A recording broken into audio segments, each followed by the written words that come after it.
మన ప్రభు అయిన యేసుక్రీస్తు ప్రేమగల నామములో మీ అందరికీ శుభాలు తెలియజేస్తూ ఉన్నాం. బాగున్నారా?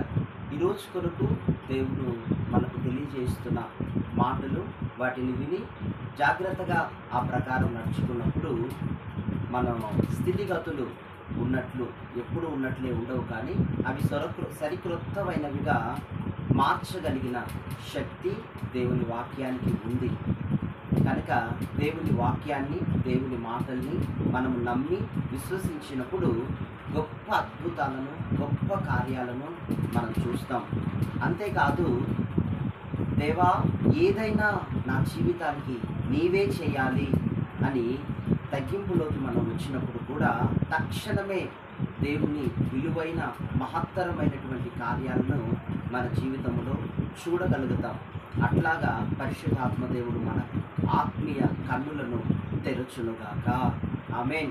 ఈరోజు కొరకు యెషయా ప్రవచన గ్రంథం 61:9 ఉన్న వాగ్దానము, జనములలో వారి సంతతి తెలియబడును, జనముల మధ్యను వారి సంతానము ప్రసిద్ధి నందును, వారు యెహోవా ఆశీర్వదించిన జనమని వారిని చూచిన వారందరూ ఒప్పుకొందురు.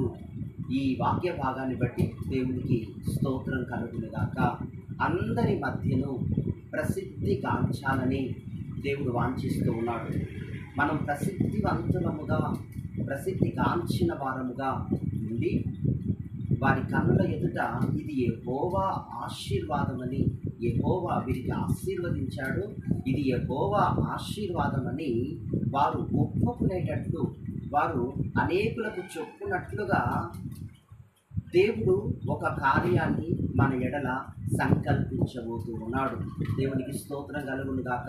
చూడండి, ఘనతైన, ఆశీర్వాదమైన, అభివృద్ధి అయినా, మంచి పేరైనా, కీర్తైనా, ఖ్యాతైనా, అది ఏదైనా దేవుని నుండి రావాలి.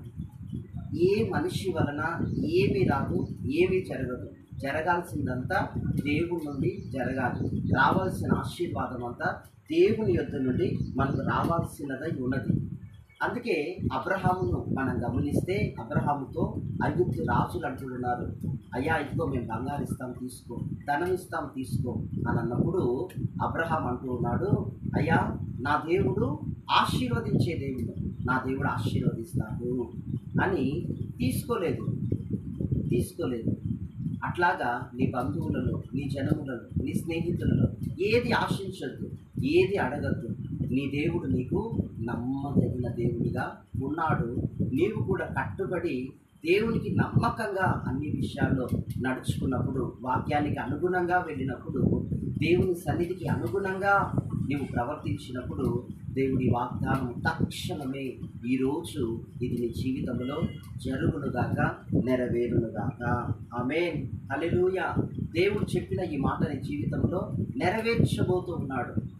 అద్భుతముగా ఆయన నెరవేర్చబోతూ ఉన్నాడు. అయితే మీరు ఆశీర్వాదాన్ని, కేవలం ఆశీర్వాదాన్ని వెతికే వ్యక్తులుగా మాత్రమే కాక, మీరు ఆత్మీయతలో పచ్చగా ఫలించేవారుగా ఉండాలి. మొదట ఆత్మీయంగా కొమ్మలు, రెమ్మలు వేయగలిగే వారుగా ఉండాలి. ఆత్మీయంగా మీరు పచ్చగా కాండం వేసి, పచ్చగా కొమ్మలు, రెమ్మలుగా మీరు ఎదిగినప్పుడు దేవుడు ఈ వాగ్దానాన్ని మీ ఎడల నెరవేర్చునుగాక. God bless you. ఆమేన్.